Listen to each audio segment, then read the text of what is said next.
era Sant Cugat del Racó?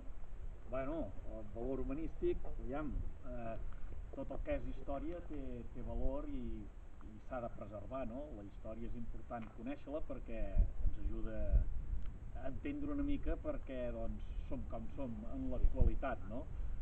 A més, home, Sant Cugat diria jo que és el monument més emblemàtic i més important que tenim els navassencs, no? Llavors, per tant, és molt important, sobretot això és important, aquesta feina que esteu fent vosaltres ara, no? Que ajudi a donar a conèixer, no? Aquest monument, no només a la gent de fora, sinó sobretot als navassencs, perquè penso que hi ha molts navassencs que això no ho acaben de conèixer encara gaire del tot. Ja. Dels noms que han coronat Sant Cugat del Racó, amb quin et quedaria? Bé, de noms que jo sàpiga em sembla que han sigut dos, bàsicament, no? Un Sant Cugat de Salou i Sant Cugat del Racó, no? En principi es deia Sant Cugat de Salou perquè, doncs, això, com ja s'us ha explicat en la part històrica, això era un alou, no? Que el comte havia donat al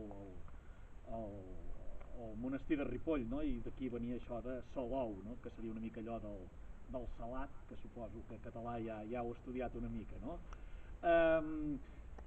Ara jo penso que el nom que a mi m'agrada més és l'actual, no? Quan la gent van començar a dir doncs, una mica Sant Cugat del Racó, no? Suposo una mica perquè doncs, això està aquí com una espècie de raconada geogràfica, no? I se li va començar a dir Racó, i així ens ha arribat a nosaltres i és el que fem servir actualment i em sembla que és el millor nom i el que fem servir més. Val. I finalment, com a ciutadà, què n'opines d'aquesta església? Bé, jo el que n'opino una mica és que això potser s'hauria d'explotar una mica més, no?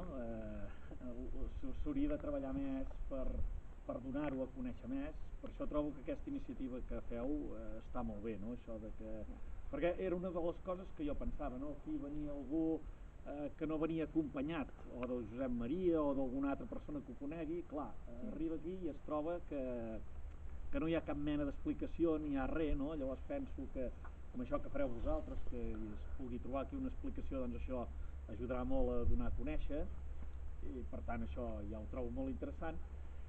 I a més, un altre tema, no, que jo crec que aquest és més important i penso que tant l'Ajuntament com el Bisbat doncs, haurien de posar-hi una mica més de ganes, no? Seria endreçar una mica els entorns del monument, no? Vull dir, Sí.